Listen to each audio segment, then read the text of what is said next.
जम्मू के प्रमंडल इलाके में दिखे 2 से 3 मुश्तबा अफराद।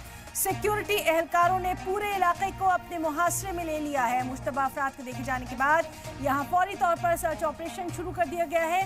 पुलिस सीआरपी ने मुश्तरका तलाशी मुहिम की यहां पर शुरुआत की है। तो जम्मू से इस वक्त की बड़ी खबर, जम्मू के प्रमंडल इलाके में 2 से 3 मुश्तबा अफराद देखे गए हैं। सिक्योरिटी एहलकारों ने पूरे इलाके को अपने मुहासरे में ले लिया है। मुश्तबा अफराद के देखे जाने के बाद सर्च ऑपरेशन भी शुरू कर दिया गया है। पुलिस सीआरपीएफ ने मुश्तरका तलाशी मुहिम यहां शुरू कर दी है।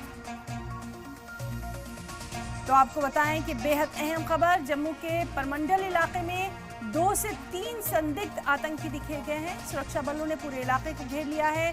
तलाशी अभियान लगातार जारी है। जम्मू कश्मीर पुलिस, सीआरपीएफ और सेना ने मुश्तरका तौर पर इस तलाशी अभियान की शुरुआत की है। तो बेहद अहम खबर जिस पर लगातार नजर बनी हुई है।